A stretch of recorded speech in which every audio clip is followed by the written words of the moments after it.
Greetings, welcome back to Black Bear News. And if you are tuning in, you might be smarter than the average bear.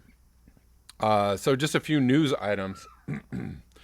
Or to start with, I have launched, I guess, officially a Friday gas strike in coordination with the Friday school strikers and Greta Thunberg or Thunberg, excuse me.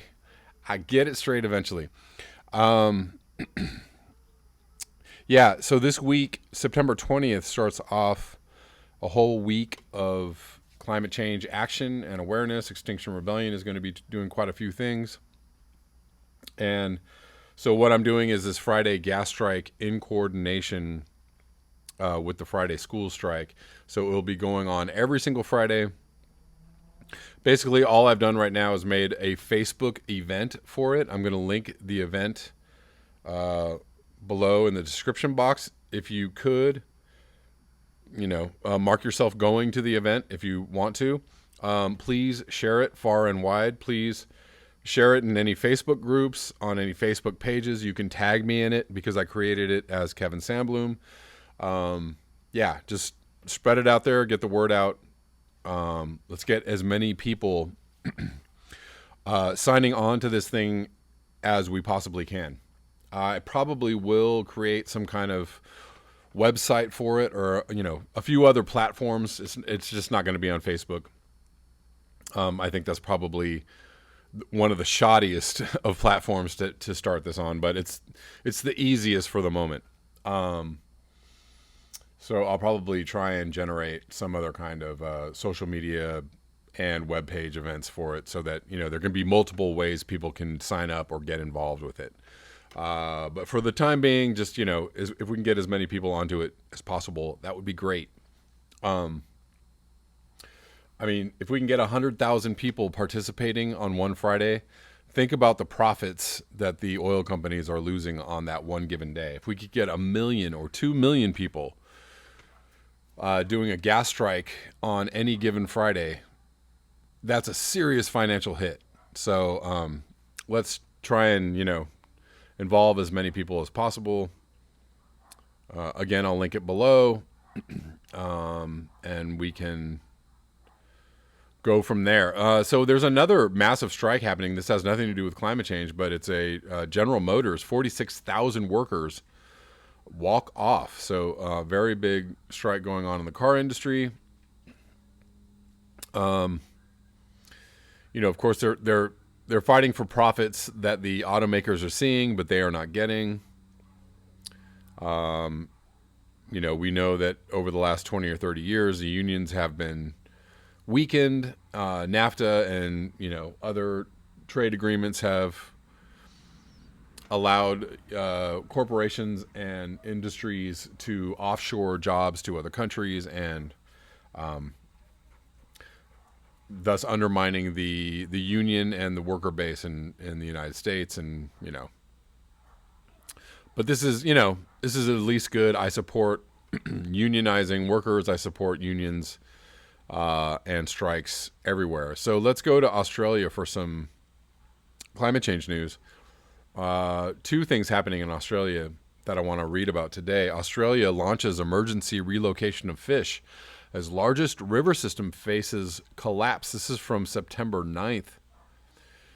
There are no doubts, by Ann Davies, there are no doubts the Noah's Ark plan for the Lower Darling will be enough to prevent. There are doubts, excuse me. The Noah's Ark plan for the Lower Darling will be enough to prevent more mass fish kills.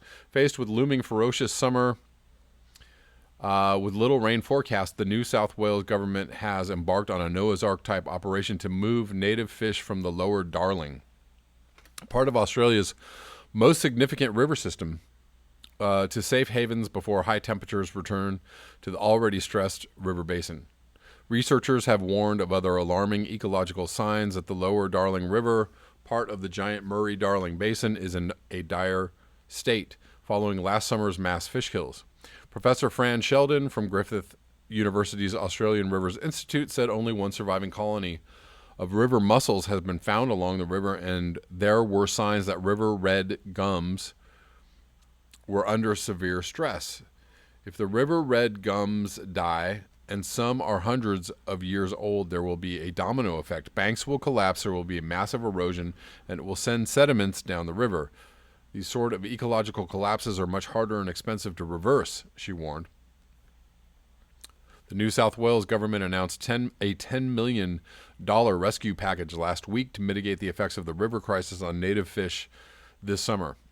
The New South Wales Agricultural Minister Adam Marshall said that the unprecedented action would provide a lifeline for key native species ahead of an expected summer of horror fish kills. We're staring down the barrel of a potential fish Armageddon, which is why we're wasting little time rolling out this unprecedented action.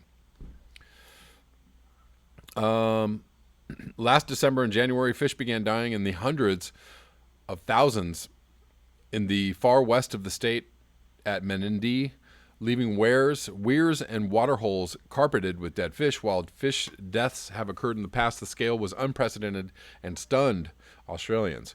Several scientific reports said the lack of flow in the river due to the drought and exacerbated by irrigation upstream were to blame.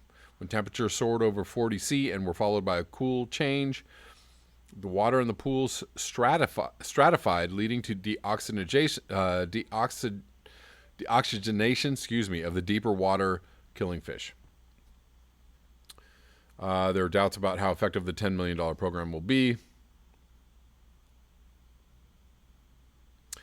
By moving these fish, such as Murray cod and golden perch, we're providing the best possible chance for survival.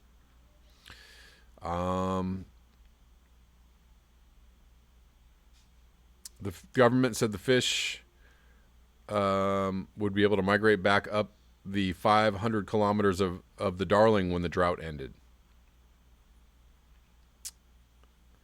Okay, so emergency situation going on in Australia, and more news out of Australia. Australia towns could run out of water by Christmas as drought drags on. Dozens of Australia's inland towns could run completely out of water by Christmas unless the worst drought in the country's history, finally breaks after its fourth year. Officials warned on Sunday.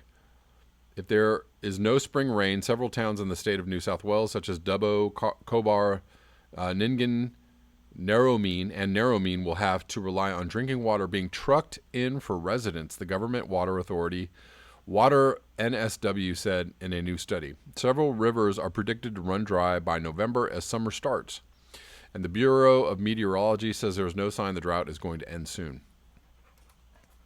New South Wales Water Minister Melinda Pavey told reporters in Canberra the situation was critical, and if the drought continues, many more inland towns would be dry by late 2020. She said that everything humanly possible is being done to help, including new water bores and building water pipelines to supply towns, the Australian Associated Press reported. Sydney, the state capital, is also in dire need of rain, with its dams falling below half full, according to the local water authority. A desalination plant is turning seawater into drinking water for a quarter of the city. Australia's longest river, the Murray, which runs east to west, marking the border between New South Wales and Victoria, usually has 5,000 gigaliters a year entering its system. In the past 12 months, it has received only 901 gigaliters.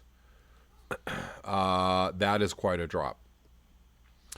Australians bracing for what looks like to be an extremely rough summer, as cascading climate change situations, effects, events are making life very, very difficult.